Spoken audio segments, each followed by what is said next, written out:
शिवम एक छोटे से गांव का निवासी था।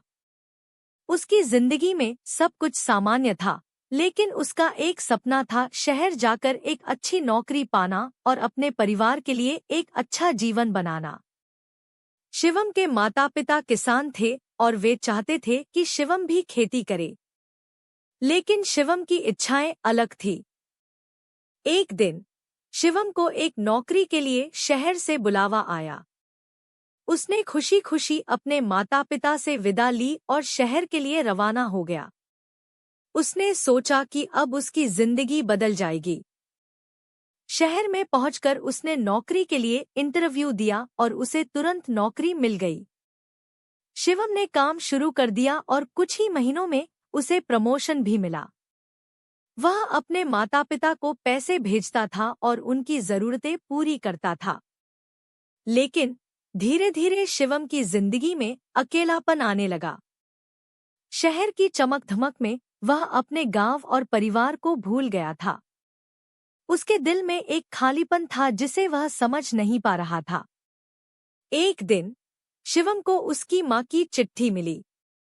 चिट्ठी में लिखा था, प्रिय शिवम, हम तुम्हें बहुत याद करते हैं। तुम्हारे पिता की तबीयत ठीक नहीं है। तुम्हारी बहुत याद आती है। आशा करती हूँ तुम जल्द ही घर आओगे। तुम्हारी माँ। शिवम ने चिट्ठी पढ़कर महसूस किया कि उसके माता पिता उसके बिना कितने अकेले हैं। उसने तुरंत ही छुट्टी ली और गांव के लिए रवाना हो गया।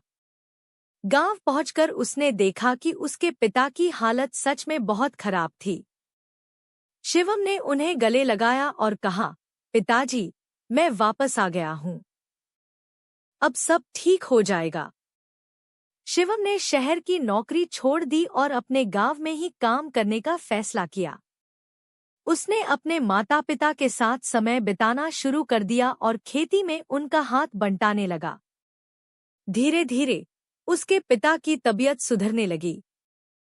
शिवम ने महसूस किया कि उसके जीवन का असली सुख अपने परिवार के साथ ही है।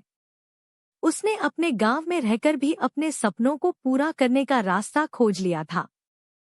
शिवम की कहानी हमें यह सिखाती है कि सपने चाहे जितने भी बड़े हों, परिवार का साथ और सच्चा सुख सबसे महत्वपूर्ण होता है।